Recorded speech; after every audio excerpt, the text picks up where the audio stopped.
Lorsqu'on tape Karim Wade dans le moteur de recherche du ministère américain de la Justice consacré aux Epstein Files, plus de 500 documents apparaissent. Des documents dont des échanges présumés avec Jeffrey Epstein au début des années 2010. À cette époque, le fils de l'ancien président sénégalais cumule les ministères de la coopération internationale, des transports aériens, des infrastructures et de l'énergie. Les échanges montrent que le financier américain s'intéresse aux opportunités d'investissement au Sénégal. Malgré les ennuis judiciaires de Karim Wade et l'invalidation de ses candidatures à la présidentielle, il restera pour Jeffrey Epstein comme une figure importante de la politique en Afrique de l'Ouest. L'ancien président du Zimbabwe, Robert Mugabe, mort en 2019, est lui cité une trentaine de fois dans les documents. Il a notamment été le sujet d'un échange de mails entre le financier américain et l'entrepreneur japonais Joichi Ito, comme l'a révélé la BBC. Des échanges qui montrent que le criminel sexuel voulait approcher le despote africain pour faire des terres fertiles du Zimbabwe un terrain d'exploration et d'expérimentation. Joichi Ito a démissionné en 2019 de son poste de directeur du centre de recherche Media Lab du prestigieux MIT au lendemain de la publication d'une enquête du New Yorker sur ses liens financiers avec Jeffrey Epstein. En ce qui concerne Jacob Zuma, cité près de 90 fois, c'est un échange du 4 mars 2010 qui retient l'attention. Un certain Mark Lloyd, qui se présente comme un ami de Jeffrey Epstein, s'adresse à une femme appelée Vera. On m'a demandé d'aider à organiser un petit dîner demain soir pour le président Jacob Zuma d'Afrique du Sud à l'hôtel Ritz à 19h. Jeffrey m'a suggéré de vous inviter car vous apporteriez sans aucun doute une touche de glamour à cette soirée. La mystérieuse Vera accepte en précisant « Je viens de Russie et je vis à Londres depuis 2 ans. Je suis mannequin depuis 6 ans et j'ai vécu à Paris, New York, Barcelone et au Japon. » La fondation Zuma a fermement démenti tout lien de l'ancien président sud-africain avec Jeffrey Epstein en qualifiant l'interprétation de ces échanges de construction narrative spéculative déguisée en journalisme d'investigation. Il est par ailleurs peu probable que Jeffrey Epstein ait pu être à Londres aux dates en question. Les documents autour de Jeffrey Epstein, milliardaire américain qui s'est suicidé, pédocriminel, 3 millions de nouveaux documents notamment diffusés par le département d'État américain, des documents parfois caviardés, mais il y a des personnalités citées, notamment du continent africain, Guillaume Thibault. Unique réaction officielle pour le moment, celle de la fondation Zuma en Afrique du Sud. Dans un message de 2010 diffusé par la presse locale, Jeffrey Epstein suggère la présence d'un mannequin pour ajouter du glamour lors d'un dîner en l'honneur de Jacob Zuma, alors chef de l'État. Sa fondation a nié tout lien avec Epstein et estime l'affaire désormais close. Les documents diffusés montrent les méthodes et l'influence de l'ex-homme d'affaires au Nigeria, au Kenya comme en Côte d'Ivoire. En 2012, après la crise politique, Epstein écrit à Ehud Barak, l'ancien premier ministre israélien devenu intermédiaire dans la vente d'armes. Avec l'explosion des troubles civils et le désespoir de ceux au pouvoir, n'est-ce pas parfait pour toi ? À terme, un important système de surveillance sera vendu à la Côte d'Ivoire d'Alassane Ouattara. Et Jeffrey Epstein qui rencontre le fils du président ivoirien, sa nièce également, Guillaume ? Nina Keita connaît Epstein depuis 2002. Elle apparaît plus de 300 fois dans les dossiers diffusés par la justice américaine et elle évoque aussi dans un message adressé aux manias américains la détention de Karim Wade. En janvier 2016, alors que le fils de l'ancien président sénégalais est en effet en prison, Epstein écrit qu'il souhaite intervenir pour son ami. Il affirme avoir personnellement réglé un solde financier et il évoque la volonté d'exercer des pressions diplomatiques sur Macky Sall. Le président sénégalais a gracié Karim Wade en juin 2016. Merci beaucoup pour toutes ces explications, Guillaume Thibault.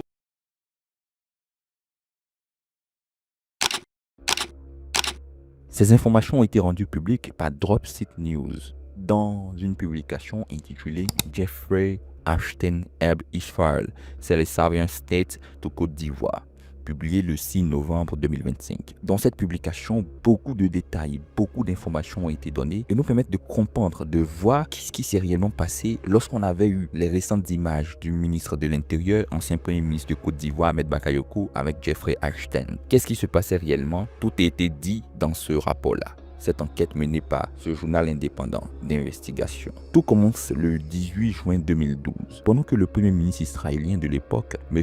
Ehud Barak, rencontrait le président ivoirien, M. Alassane Ouattara à Jérusalem pour discuter coopération sécuritaire. L'inérable Jeffrey Epstein recevait dans son appartement new-yorkais le fils du même dirigeant africain, le fils du président Alassane Ouattara. Alors on pourrait parler de coïncidence, c'était pas vraiment le cas selon les enquêtes menées par Dropseed News. Parce que des milliers de mails ont fuité du groupe Andala et des documents du Congrès américain qui ont été publiés en 2025 ont raconté une autre histoire, celle d'un financier condamné pour trafic sexuel, M. Jeffrey Epstein, qui servait d'intermédiaire à la réalité au service de renseignement israélien. En fait, l'ancien premier ministre reconverti en vendeur d'armes, M. Barak, utilisait M. Epstein pour rentrer en lien, en coopération avec d'autres pays qui étaient jugés hautement stratégiques pour l'Israël. Et c'est ainsi que la Côte d'Ivoire a été ciblée. Dans les faits, entre 2012 et 2014, Barak et Epstein ont orchestré la vente d'un système complet d'écoute des communications à la Côte d'Ivoire. Téléphone, internet, satellite, cybercafé, tout était concerné, de sorte à ce que rien n'échappe aux analystes formés par des anciens cadres de l'unité 8200, l'équivalent israélien de la NSA, puissent vendre ce projet à la Côte d'Ivoire. Le projet prévoyait des cibles spéciales pour surveiller les opposants politiques. L'objectif, c'était celui-là, selon le mail. Des années plus tard, le président Alassane Ouattara est toujours à la tête de la Côte d'Ivoire et gère le pays, réussit à avoir toutes les informations parce que, comme on le dit dans le domaine de la sécurité, l'une des choses les plus importantes, c'est l'information. Et avec ce dispositif, le président Alassane Ouattara détient toutes les informations. L'idée ne vient pas de très loin. Ça part d'un mail qu'écrivait M. Epstein à M. Barak en 2012. Il disait « Avec l'explosion de troubles civils et le désespoir de ceux au pouvoir, n'est-ce pas parfait pour toi ?» La réponse du général israélien a été claire. Tu as raison d'une certaine manière, mais pas simple de transformer ça en flux de trésorerie. Transformer l'instabilité à la réalité en profit. Voilà précisément ce qui attirait ces deux personnalités. Le contexte ivoirien semblait donc idéal. Après une guerre civile désastreuse et l'intervention franco-onusienne qui avait chassé le président Laurent Gbagbo en 2011, M. Alassane Ouattara, nouveau président, était dirigeant d'un pays fragmenté. C'est en ce sens qu'en juin 2012, il annonçait avoir déjoué un coup d'État.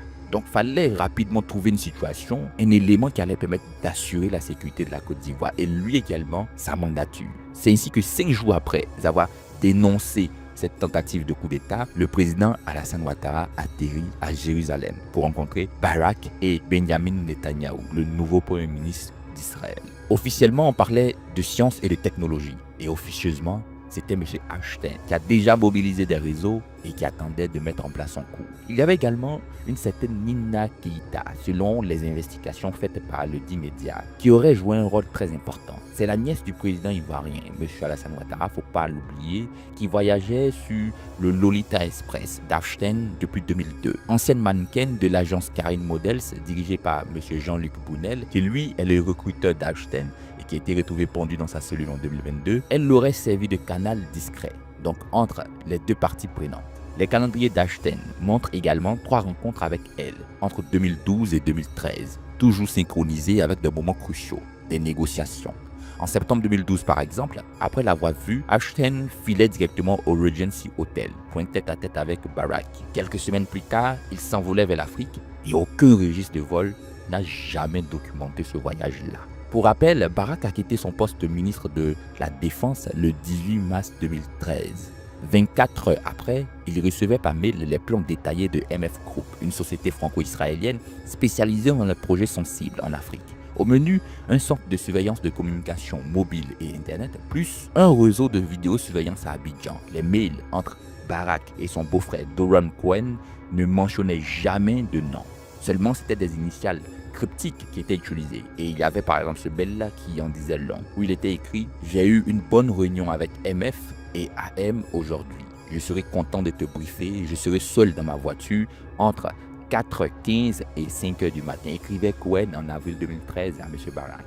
Mais les choses ont failli capoter lorsque l'ONU a failli jouer un rôle important en Côte d'Ivoire. Parce que le 17 avril 2013, les inspecteurs onusiens découvraient des dizaines de caisses de munitions israéliennes au palais présidentiel ivoirien et à la base navale d'Atekoubé. Rapidement, ils sont montés au créneau parce qu'il y avait l'embargo sur les armes imposé depuis 2004 qui était encore en vigueur. Et chose étrange, les caisses portaient même des marques espagnoles. Preuve d'un contournement via un pays tiers qui avait été appliqué à l'époque. Le Conseil de sécurité a donc prolongé les sanctions d'1 an, donc le 25 avril. Barak n'a pas paniqué. De retour en Israël, le 15 mai, il appelait un certain Amos Malka, ancien chef de renseignement militaire et président de Plasan, fabricant de gilets pare-balles et de véhicules blindés, dont 5 tonnes auraient été interceptées pendant cette période-là, qui se dirigeait vers Abidjan. Puis, Mickey Fedman, PDG d'LB Systems et consul honoraire de Côte d'Ivoire en Israël. Feldman connaissait bien l'Afrique de l'Ouest. Son entreprise avait vendu des hélicoptères militaires à la Côte d'Ivoire pendant la première guerre civile, orchestrée à partir de 2002, malgré les embargos. Enfin, Barak aurait contacté un certain Sidi Tiemoko Touré, qui à l'époque était directeur de cabinet du président Alassane Ouattara pour organiser une visite à Abidjan en août de la dite année. Avant de partir, Barak demandait à l'entreprise de renseignement privé Ergo un dossier complet, aussi bien sur le président Alassane Ouattara que sur son entourage. Il vous souvient que cette méthode avait été appliquée en 2004 contre le président Laurent Gbagbo et son entourage, où on a retrouvé les dossiers fichés dans les ordinateurs des militaires, des soldats français à l'hôtel Ivoire. Il demandait également un organigramme détaillé des services de défense, de sécurité intérieure, des profils psychologiques des conseillers, la cartographie du pouvoir. Il voulait tout, rien ne devait manquer. Pour la couverture officielle, son gendre lui préparait une proposition fictive de construction d'hôpitaux au Nigeria et en Côte d'Ivoire. C'est ainsi que, du 1er au 3 août 2013, Barak a rencontré le président, son chef d'état-major et son ministre de l'Intérieur, M. Ahmed Bakayoko. Ils auraient dîné chez un certain Marcel Lamontano, qui à l'époque était également le bras droit du président Alassane Ouattara. De retour en Israël, en pleine nuit, Barak aurait appelé immédiatement Stanley Fischer, gouverneur de la Banque d'Israël et ancien collègue du président Alassane Ouattara au FMI dans les années 90. Objectif, récupérer quelques informations et avoir tout ce qui pourrait aller en sa faveur. Quelques jours après, l'ambassadeur ivoirien Jean-Baptiste Gomis l'a contacté et disait ceci, selon le mail intercepté. Je saisis l'occasion pour vous demander une rencontre afin de parler de votre impression, de votre visite en Côte d'Ivoire et surtout, comment peut-on avancer. Les affaires vont continuer jusqu'au 16 septembre 2013 où la proposition technique va atterrir dans la boîte mail de M. Barak. 13 pages qui ont été rédigées par Aaron Zevi Farache, ancien chef du renseignement militaire, et Armand Enger, tous deux des vétérans de l'unité 8200. L'architecture clairement décrite transformerait la Côte d'Ivoire en panoptique numérique. Interception des appels téléphoniques, surveillance satellitaire, écoute des radios tactiques, monitoring des cybercafés. Toutes les données convergeaient vers des serveurs de traitement analysés par des opérateurs formés en Israël, puis synthétisés en rapport pour les dirigeants ivoiriens. Farache et Enger avaient perfectionné ces techniques en Palestine, occupés durant les deux infadas entre 1990 et 2005, donc les deux guerres qui ont eu lieu là-bas. Ils savaient exactement ce qu'ils vendaient. Le document se basait sur l'expérience accumulée pendant le service d'Amon et la mienne dans l'unité, disait Farak à Barak. Et il a aussi rajouté « Je crois que cela passe le test d'exportation de savoir-faire. Je pensais qu'ils étaient appropriés de porter cela à ton attention. Même pour du matériel non qualifié, la loi israélienne sur le contrôle de l'exploitation de défense exige une licence pour transformer du savoir-faire militaire. » Bref, Barak répondait qu'il serait probablement en contact avec le client vers la fin du mois. C'est ainsi que 8 septembre 2013, il s'envolait vers New York pendant la 68e Assemblée Générale de l'ONU où Einstein avait organisé son agenda pour 3 rencontres très importantes. La première, rencontre avec Michael Bloomberg, ça n'a rien à voir avec la Côte d'Ivoire. Rencontre avec l'ambassadeur britannique Peter Mandelson, rien à voir avec la Côte d'Ivoire. Rencontre avec Ariane de Rothschild, rien à voir avec la Côte d'Ivoire. Rencontre avec Joshua Cooper Rameau, conseiller d'Henry Kissinger, rien à voir avec la Côte d'Ivoire. Et c'est là, cette dernière rencontre-là qui est très intéressante. Rencontre avec Monsieur Sidi Tiemoko Touré, le directeur de cabinet du président Alassane Ouattara. C'est là que les choses se sont totalement, effectivement décantées. Einstein a envoyé à Barak l'adresse mail personnelle de M. Sidi Touré. Il disait dans ce mail, chef d'état-major de Ouattara, il arrive demain. Essaie de coordonner, je suis flexible. Si tu décides que tu as le temps. Barak lui donnait rendez-vous donc le lendemain matin pour un café chez lui. Les mails étaient entassés sur Teaser ensuite pendant plusieurs mois. Mais les calendriers d'Einstein montraient une nouvelle rencontre avec Nina Keïta, la nièce du président Ouattara, le 7 novembre 2013. Jour exact où les casques bleus lançaient avec les forces ivoiriennes une opération conjointe pour démanteler les milices armées et les barrages illégaux. 2 semaines après, le Conseil de sécurité de l'ONU examinait l'assouplissement des sanctions et en mars 2014, le journal israélien Calcalist publiait une brève information sur les négociations ivoiriennes, louant le flair commercial de Barak. L'intéressé, M. Barak, démentait mollement. Ce sont des conversations privées et le public n'y a pas d'intérêt, disait-il. Les affaires vont continuer et le 10 avril 2014, la Côte d'Ivoire de son côté va commencer à s'apprêter à recevoir la technologie, pour pas dire l'installer effectivement. En ce sens, le président Alassane Ouattara va dissoudre l'Agence nationale de la stratégie et de l'intelligence, l'ANSSI, et transférer ses compétences, ses moyens, ses pouvoirs vers un nouvel organigramme, la Coordination nationale du renseignement, la CNR. C'est là que tout commence à la réalité. 4 jours après ces événements, le groupe d'experts de l'ONU recommandait au Conseil de sécurité de la dite organisation, donc de l'ONU, d'assouplir l'embargo et de lever l'interdiction sur les exportations de diamants vieilles de plusieurs décennies. Le matériel non létal pour le maintien de l'ordre ne nécessitait plus de notification au comité des sanctions. Ainsi, la femme de Barack écrivait directement à l'ambassadeur Gomis pour organiser une réunion. L'embargo étant officiellement levé le 29 avril 2014. Quand Gomis revenait d'Abidjan en mai, Nili Barak, la femme de M. Barak, l'invitait à la J Tower de Tel Aviv pour une rencontre avec son mari et Dani Yatom, ancien directeur du Mossad. Le mail de M. Gomis était en majuscule lorsqu'il répondait. Il disait « J'étais en Côte d'Ivoire la semaine dernière et ai eu la chance de parler au président. Il est prêt à parler au Premier ministre Ehud Barak, pas à quelqu'un d'autre. » Barak écrivait à sa femme, dit juste à Dani que, suite à leur demande, je rencontrerai d'abord seul, puis organiserai une réunion trilatérale. Barak et Gomis se voyaient l'après-midi du 29 mai 2014. L'ambassadeur Gomis envoyait ensuite un mot de remerciement. Il disait « Erev Tov, bon après-midi. Je voudrais remercier votre mari pour la belle rencontre que nous avons eue hier. Je ferai rapport au président. Merci encore pour votre patience. » 2 semaines après, le 13 juin 2014, Avigdor Lieberman, ministre israélien des Affaires étrangères, a atterri à Abidjan avec une délégation de plus de 50 hommes d'affaires pour signer l'accord de défense et de sécurité intérieure. Les montants n'ont jamais été rendus publics, mais ce jour-là, Israël obtenait un accès officiel à l'appareil sécuritaire d'un pays hautement stratégique pour lui, en Afrique de l'Ouest surtout, la Côte d'Ivoire. Le 17 août 2014, Doron Cohen écrivait à Barak « J'ai rencontré l'homme qui a de l'argent à la banque en Afrique. Offre très intéressante et très généreuse, parlons-en. » Cette fois, même Barak aurait été perdu parce qu'on se demande qui est cet homme qui a de l'argent en Afrique de l'Ouest. Et il a répondu « Appelle-moi sur le portable pour expliquer. » La Côte d'Ivoire n'était qu'un début.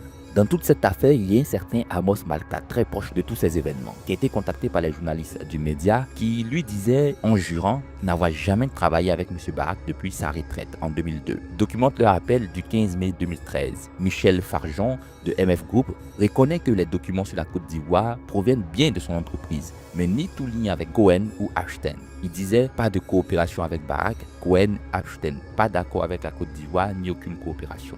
Puis, comme s'il regrettait d'en avoir trop dit, il a ajouté « Je ne vois pas comment ou pourquoi Barak aurait pu accéder à mes documents. » Continuez à creuser. C'est là qu'on se rend compte qu'il y a historiquement un événement, pour pas dire une situation proche de celle-ci. Ce n'est pas la Côte d'Ivoire qui est la toute première. Parce que avant la Côte d'Ivoire, il y avait entre 2013 et 2014 l'action de Ashton et Barak qui avait déjà été négociée, pour pas dire commencée, avec un accord similaire dans le cadre de sa coopération avec la Mongolie. La Mongolie est un pays enclavé entre la Russie et la Chine, riche en cuivre et charbon.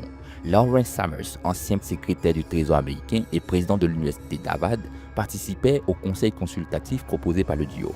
Summers recommandait à Ulaanbaatar de créer un fonds souverain pour investir agressivement en bourse et améliorer ses relations avec le géant minier Rio Tinto. Parallèlement, Barak proposait des technologies de sécurité de surveillance développées par d'anciens officiers israéliens. La diplomatie économique cachait la vente d'expertise militaire à la réalité, parce que les négociations mongoles ont abouti en 2014 à un accord de coopération sécuritaire entre Israël et Ulaanbaatar, le même schéma qu'en Côte d'Ivoire, parce qu'il y avait instabilité réelle ou perçue, intervention d'Ashton comme facilitateur social, implication de personnalités économiques responsables, puis signature d'un accord officiel entre États. Le privé et le public se confondaient, on pourrait le dire ainsi. C'est donc au regard de tous ces événements qu'on pourrait dire que le président Alassane Ouattara, ayant misé sur ce facteur, a réussi, pour pas dire être toujours à la tête de la Côte d'Ivoire, après beaucoup de situations qui auraient pu l'empêcher d'être à la tête du dit pays. Il y a aussi un autre facteur qui est très intéressant, celui de sa nièce. Nina Keïta, l'ancienne mannequin, a été nommée en 2019 directrice générale adjointe du port autonome d'Abidjan. Et c'est là qu'on s'interroge réellement à ce qui se passe avec le cas ivoirien. Quel est l'intérêt derrière la Côte d'Ivoire? En fait, le cas ivoirien s'inscrit dans une stratégie israélienne plus vaste. Depuis les années 2000, l'État hébreu exporte massivement des technologies de surveillance. D'abord, testées, ça c'est très important de le signifier, en Cisjordanie et à Gaza. Le pitch commercial est simple. Combat, proven, valider au combat. Ce qui fonctionne contre les Palestiniens fonctionnera contre vos opposants. C'est la stratégie qu'elle a. Ainsi, NCO Group et son logiciel espion Pegasus incarnaient cette industrie-là, pour pas dire incarnent cette industrie-là. Le Ghana a acheté Pegasus entre 5,5 et 8 millions de dollars en 2015 via un contrat dit opaque. Le Maroc, l'Arabie Saoudite, les Émirats Arabes Unis, le Bahreïn, le Rwanda, plein de pays l'ont acheté. Pegasus a donc permis à plusieurs pays de se protéger et de faire en sorte qu'aucune agression et même événement ne puisse atteindre le pouvoir du président en place. Donc, assurer d'abord sa sécurité, mais faire en sorte que rien ne soit hors de contrôle. Ce qui nous intéresse désormais, c'est le cas Ashton. Qui est-il à la réalité? Il est aujourd'hui décrit comme un prédateur sexuel. Mais il n'est pas que cela. Il est aussi financier américain. Les milliers de pages publiées par le Congrès américain révélaient un homme qui servait d'interface entre les services de renseignement israéliens et les élites occidentales. Ainsi, Ghislaine Maxwell, sa complice emprisonnée depuis 2021, a elle-même déclaré lors d'une déposition au ministère de la Justice en juillet 2025 qu'Ashton travaillait avec et pour des seigneurs de guerre africains. Elle affirmait qu'il lui avait montré des photographies avec des chefs de guerre sans préciser les pays ni les circonstances. Cette déclaration éclaire différemment les voyages d'Ashton en Afrique. En octobre 2012, il instructionnait son assistante d'organiser un changement d'avion à Londres avant de s'envoler vers la Côte d'Ivoire, l'Angola et le Sénégal. Aucun registre de vol ne documente ce périple. Que faisait-il exactement? Qui rencontrait-il? Les documents sont restés muets. Mais 2 semaines après son retour, le ministre ivoirien à l'époque de l'Intérieur, M. Ahmed Bakayoko, était à Tel Aviv, en Israël, pour discuter d'un accord bilatéral sur le renseignement et la cybercriminalité. Coïncidence ou tout était prévu? C'est là qu'on s'intéresse au passage entre 2013 et 2017 de Barack, qui a visité les résidences, pour pas dire la maison à New York d'Ashton, à plusieurs reprises, sur ce qui aurait pu être dit. Les deux hommes se voyaient mensuellement pendant presque 1 an, à partir de décembre 2015, soit 7 ans après la condamnation d'Ashton pour sollicitation de prostitution juvénile, ce qui est dit officiellement. Mais l'objectif pendant toutes ces rencontres, c'était de mettre en place le profil du pays à qui l'on va vendre. L'objectif surtout, parce que le cas de la Côte d'Ivoire est particulier. La Côte d'Ivoire est un pays qui avait besoin de sécurité. Donc à l'époque, il fallait donc proposer. Mais aussi, la Côte d'Ivoire abrite une bonne partie de Libanais. Les Libanais qui sont perçus comme étant les ennemis directs d'Israël. Donc développer cet élément de sécurité en Côte d'Ivoire serait aussi garder un œil très important sur les Libanais et faire en sorte que cette communauté ne puisse jamais faire quelque chose qui sera hors de contrôle d'Israël. Parce que tout est contrôlé, appel, message, tout est sous contrôle. Voici donc ce qu'il faut comprendre des recherches qui ont été faites par Dropseed News sur cette affaire-là. Les liens sont en description en source, vous pouvez les consulter. Et au-delà de cela, on attend encore d'avoir plus d'informations suite à tous ces événements qu'on sait déjà pour poursuivre et chercher à comprendre la quintessence de la présence d'Ashton en Côte d'Ivoire. Si cela ne va pas donc au-delà de ce qu'on sait déjà, le cadre militaire, est-ce qu'il y avait également d'autres choses qui étaient négociées? On va donc se renseigner en attendant là-dessus. Il faut donc comprendre que ceci n'est pas les recherches de Joseph Assemon, c'est la sortie de Dropseed News qui a été portée à la connaissance de beaucoup d'Ivoiriens. Vrai ou faux, la question reste posée.